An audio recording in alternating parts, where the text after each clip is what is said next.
Hello viewers, कैसे हो सब। उम्मीद करते हैं सब बढ़िया होगा।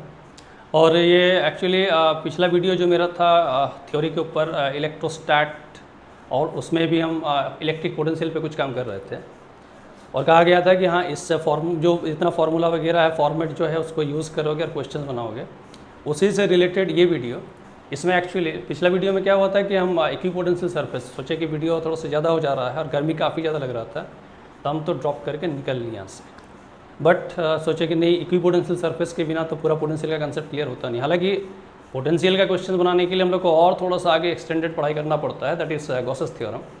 वहाँ से भी हम लोग इलेक्ट्रिक फील्ड निकालते हैं डिफरेंट चार्ज डिस्ट्रीब्यूशन पे, फिर उसका पोटेंशियल तैयार करते हैं। वो भी एक तरीका है, उसमें बाद में आते हैं। फिलहाल हम इसको कंप्लीट करने खोज रहे हैं कि नहीं, हम लोग का पोटेंशियल का जो थोड़ा बहुत टॉपिक है उससे जो क्वेश्चन बनना चाहिए, मतलब अदर देन गॉसेस। तो इस पर एक टॉपिक आ जाता है इक्विपोटेंशियल सरफेस। आज उसी पे काम कर रहे हैं, समझाने का कोशिश करते हैं। अगर समझ जाते हो तो अपना काम करोगे, लाइक करोगे, कमेंट करोगे, शेयर एंड सब्सक्राइब। ये सब कुछ 4 ही काम बताते हैं, बहुत ज़्यादा नहीं बताते हैं। और वो बैठे बैठे ऐसे थोड़ा हाथ हिलाने से काम हो जाता है। सो आई होप कि सब समझते हो क्या करने के लिए कह रहे हैं। एक टॉपिक पे आते हैं, इक्विपोटेंशियल सरफेस है क्या चीज़। नाम से ही क्लियर पता चल रहा है। इक्विपोटेंशियल मतलब इक्वल पोटेंशियल वाला सरफेस, मतलब एक सरफेस है और एक ऐसा सरफेस जहाँ तुम इधर उधर दौड़ते रहो, तुम जहाँ भी रहोगे तुम्हारा पोटेंशियल हर समय हर उस जगह पे नहीं, मतलब पूरे सरफेस पे तुम कहीं भी रहोगे, यहाँ वहाँ कहीं भी, हर पॉइंट पे तुम्हारा पोटेंशियल कैसा होगा, सेम। Electric potential same. ऐसे सरफेस जहाँ पर हर एक पॉइंट पे इलेक्ट्रिक पोटेंशियल हमको एक जैसा मिले, ऐसे सरफेस को हम लोग कहते हैं इक्विपोटेंशियल सरफेस। बनाएंगे कैसे सरफेस? तो ये सरफेस एक्चुअली क्या होता है, ये सरफेस ये है क्या, ये लोकस ऑफ चार्ज का लोकस होता है। तो लोकस अगर पीसीएम में हो, फिजिक्स केमिस्ट्री मैथ, तो मैथ सब्जेक्ट जिसका है उसे तो पता चलता है कि भाई लोकस क्या है। और बायो वाले स्टूडेंट्स जो मैथ्स नहीं लिए हैं उनको बड़ा दिक्कत होता है लोकस को समझने में। मेरा कहना है कि भाई दिक्कत है ना, दिक्कत को एकदम कर दो साइड। लोकस कुछ नहीं है, लोकस एक सिंपल सा पाथ है। हम लोग रास्ते पे चलते हैं, ऐसे ही एक मान लो कि रास्ता है, लेकिन हम लोग जिस रास्ते पे मतलब बाहर जैसे बाजार जा रहे हैं, किसी रास्ते पे चल रहे हैं, उस रास्ते को एक्चुअली हम लोग लोकस नहीं कहते हैं, बट लोकस का मीनिंग रास्ता ही होता है। एक ऐसा रास्ता जो एक पर्टिकुलर कानून, एक नियम, एक लॉ को जो फॉलो करे, ऐसे किसी भी हम लोग रास्ते को, पाथ को, सिंपल फिजिक्स में कहते हैं पाथ, ऐसे किसी पाथ को हम लोग लोकस कहते हैं। तो ये लोकस मान के चलो कि एक चार्ज पार्टिकल मेरे पास है, हम इसे क्यों मान लिए, पॉजिटिव मान लिए। और इसका लोकस कैसे बनाएंगे, तो यहाँ लोकस रास्ता पाथ जो है वो एक्चुअली तुम समझो कि ये एक, हम उसको इस चार्ज को सेंटर पे रखते हुए एक स्फीयर ड्रॉ करने चाह रहे हैं। एक स्फीयर कुछ ऐसे करके एक स्फीयर बना रहे हैं। अब इमेजिन करो कि इस स्फीयर में तुम सरफेस के, इस स्फीयर के सरफेस पे तुम चढ़ गए। अब सरफेस में तुम कहीं भी रहो, तुमसे हम जब भी पूछे कि बाबू बताओ कि ये तुम जहाँ पर हो यहाँ क्यू चाय से तुम्हारा डिस्टेंस क्या बन रहा है, तुम सरफेस में कहीं भी रहो, हम तुमसे सिर्फ ये पूछ रहे हैं कि सिंपली से your distance from the central charge Q. Your answer is sir it is equal to the radius. तो अगर ये इक्वल टू द रेडियस है, कहीं भी रहे, इक्वल टू द रेडियस है, यहाँ भी रहे, इक्वल टू द रेडियस है, यहाँ रहे, इक्वल टू द रेडियस है, तो ये क्यू चार्ज से जो पोटेंशियल यहाँ बनने वाला या यहाँ बनने वाला या यहाँ बनने वाला है, क्योंकि पोटेंशियल का फॉर्मूला ही कुछ हम लोग ऐसे लिखते हैं 1/4 pi epsilon not that is के क्यू बाई डिस्टेंस। अब चार्ज तो वही है क्यू, सिर्फ डिस्टेंस की बात कर रहे हैं, डिस्टेंस भी हम सेम ले रहे हैं, तो फिर इस सरफेस पे हर एक जगह पे हमको पोटेंशियल एक जैसा मिलने वाला है। इसीलिए सरफेस को हम लोग नाम दे देते हैं it is the equipotential surface. अब मतलब और कुछ भी नहीं है। तो अब सिंपली समझ सकते हो कि भाई एक पॉइंट ए है, एक पॉइंट बी है, तो इस दोनों पॉइंट का पोटेंशियल हम लोग कह देंगे कि आर इक्वल। अब ये पता नहीं गोल दिख रहा है कि नहीं, स्फीयर जैसा दिख रहा है कि नहीं, वो दूर से देखोगे तुम लोग को पता चलेगा, क्योंकि ये बहुत बड़ा हम आर्टिस्ट भी नहीं है कि एकदम ऐसे टर्न देंगे तो कोई करता नहीं जानते हैं। ऐसे टर्न दिए तो गोल हो गया, ऐसा बिल्कुल नहीं है, हमको थोड़ा एफर्ट लगाना पड़ता है गोल करने के लिए, ठीक है।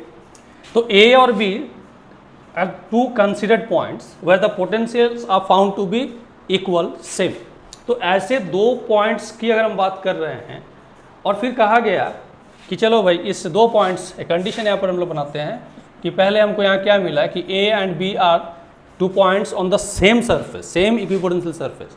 तो हम सेम इक्विपोटेंशियल है तो दोनों पॉइंट के लिए पोटेंशियल कर दिए सेम, यानी ए और बी दोनों के लिए इक्वल पोटेंशियल। ऐसे में हम लोग से कहा गया कि अगर एक चार्ज Q0 इस सरफेस पे रखा जाए और उस Q0 चार्ज को इस सरफेस होते हुए it is to be moved to the point B from A।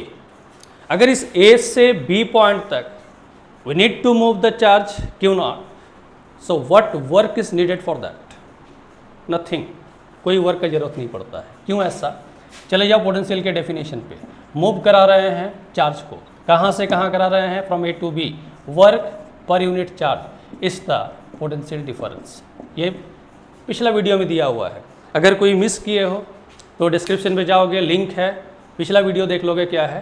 हालांकि पिछला वीडियो में थोड़ा सा अंधेरा टाइप का लग रहा है, बट कंसेप्ट समझ में आएगा, देख लोगे। सो इस कंसेप्ट के अकॉर्डिंग अगर चलते हैं, द वर्क डन इज, इसे हम कर देंगे सीधा जीरो, क्योंकि नॉट मल्टीप्लाई करेंगे इससे और ये हमको पहले से इक्वल दिख रहा है। So potential difference is zero, work done must be zero. यानी एक कंडीशन तुम्हें मिला इक्विपोटेंशियल सरफेस पे, और वो कंडीशन क्या है? कंडीशन है कि जब हम इक्विपोटेंशियल सरफेस पे किसी चार्ज को मूव कराते हैं तो ऐसे में नो वर्क इज नीडेड, कोई वर्क का जरूरत नहीं पड़ता, वर्क डन इज जीरो।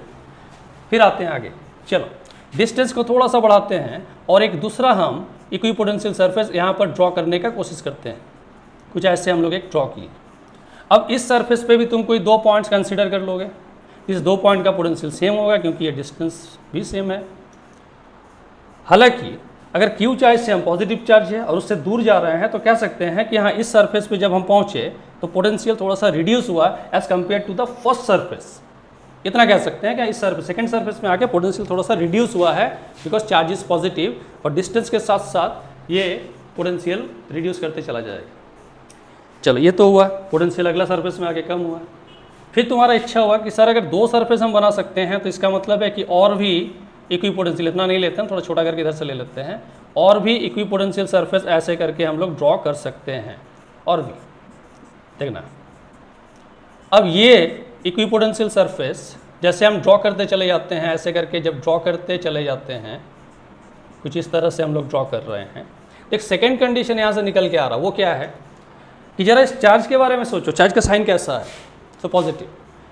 और थोड़ा सा एक टॉपिक था इलेक्ट्रिक लाइन ऑफ फोर्स, उसके बारे में सोचो। तो इलेक्ट्रिक लाइन ऑफ फोर्स के बारे में जब सोचते हैं तो यहाँ से कोई लाइन हम ड्रॉ करते हैं, that is the electric line of force, और ये एक्चुअली क्या शो करता है? It shows the electric field, electric field को शो करता है।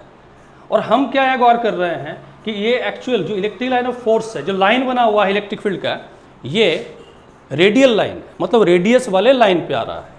और रेडियस वाले लाइन का मतलब होता है कि अगर तुम इसमें किसी पे भी टेंजेंट डालोगे सरफेस पे तो टेंजेंट के साथ 90 डिग्री है। मतलब है कि इलेक्ट्रिक फील्ड ई वेक्टर की जब हम बात कर रहे हैं तो ये कैसा होता है? इस नॉर्मल, यहाँ नॉर्मल का मतलब साधारण की बात हम नहीं कर रहे, नॉर्मल का मतलब हम बता रहे हैं कि इट इज परपेंडिकुलर। ये नॉर्मल है किसके साथ? To the equipotential surface, equipotential surface के साथ ये नॉर्मल। अच्छा, यहाँ पर किसी जगह पे थोड़ा लाइट चमकता है, इसलिए देखोगे ऐसे हम भी एक बार चेक कर लेते हैं कि हाँ ठीक है कि नहीं। वो हाँ समझ में तो आ रहा है। तो अब रह गया कि यहाँ पर ये तो एक सेकंड कंडीशन हो गया। अब थर्ड कंडीशन पे जरा मूव करो। थर्ड कंडीशन यहाँ से क्या निकल के आता है?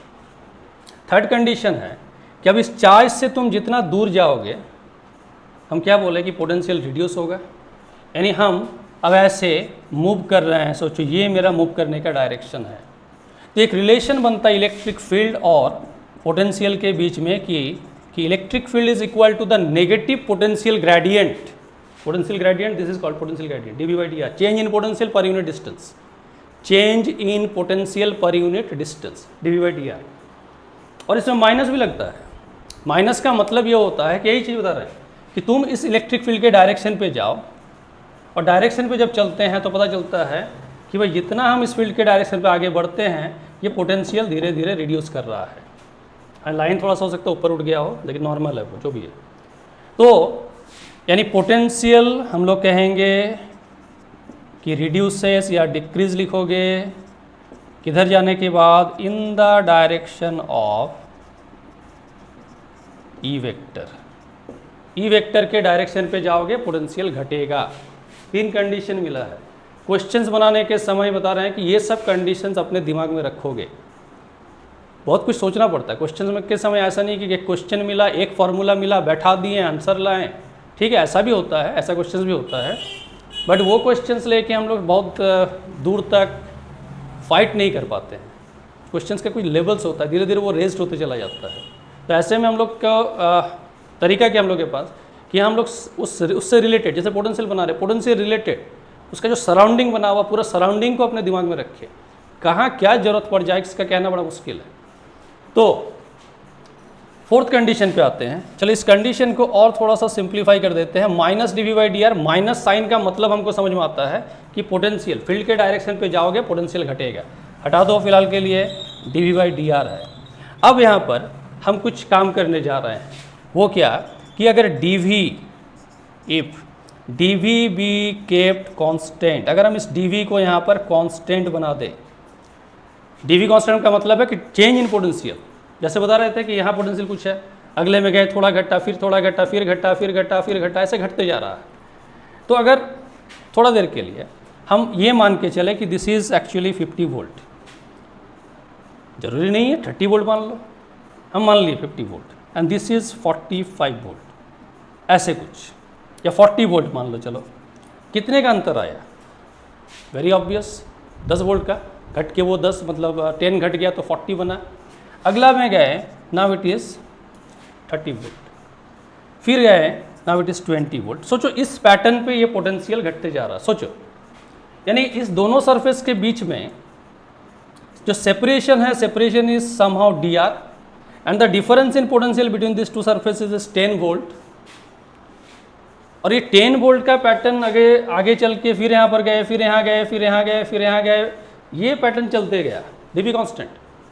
और साथ साथ मालूम है कि इस चाय से जितना दूर जाएंगे हम उतना फील्ड का स्ट्रेंथ भी कम होते जाएगा।